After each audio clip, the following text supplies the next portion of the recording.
بسم اللہ الرحمن الرحیم۔ اعوذ باللہ من الشیطان الرجیم۔ بسم اللہ الرحمن الرحیم۔ نحمدہ ونصلی علی رسولہ الکریم وعلی اہل بیتہ الطیبین الطاہرین۔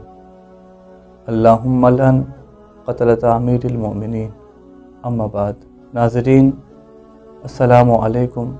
سب سے پہلے آپ کی خدمت میں شب ضربت مولا علی کی تعزیت پیش کرتے ہیں۔ ناظرین، یہ شب قدر ہے۔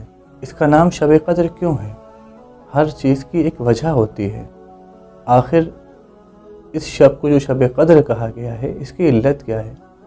قرآن مجید میں ارشاد ہوا لیلۃ القدر خیر من الف شہر، یہ شب قدر 1000 مہینوں سے افضل ہے۔ یعنی باقی جو 1000 مہینے ہیں ان سے یہ ایک رات افضل ہے۔ 1000 مہینے جب آپ انہیں کیلکولیٹ کریں گے تو یہ تقریباً 83 سال سے بھی زیادہ بنیں گے۔ یہ 83 سال کچھ مہینے یا کچھ دن، تو آپ اندازہ کریں یہ 83 سال سے زیادہ عظمت والی رات ہے۔ یعنی ایک انسان اگر 83 سال کی زندگی پائے تو وہ اپنی زندگی میں جو سب سے اچھی شب اور سب سے عظیم شب درک کرے گا تو وہ شب قدر ہوگی۔ لیکن خداوند عالم کا احسان ہے کہ خدا نے ہر سال ہمیں یہ شب نصیب فرمائی، اور بہت خوش قسمت ہے وہ لوگ جنہیں شب قدر نصیب ہو رہی ہے۔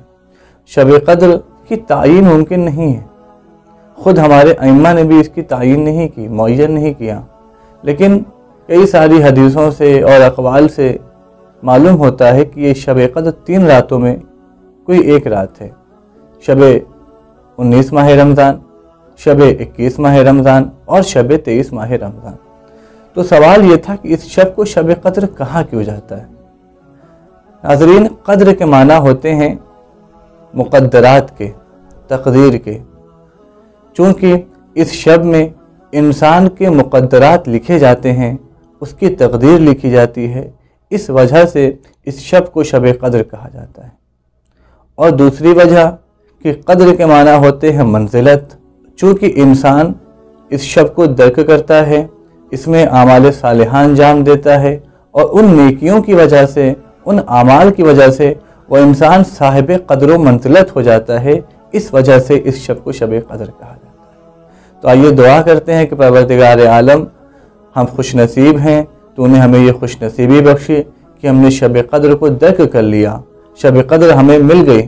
تو خداوند عالم ہمیں توفیق دے کہ ہم شب قدر سے زیادہ فائدہ اٹھا سکیں، اپنے گناہوں کی مغفرت کروا سکیں اور تجھے راضی کر سکیں۔ ربنا تقبل منا انک انت السمیع العلیم۔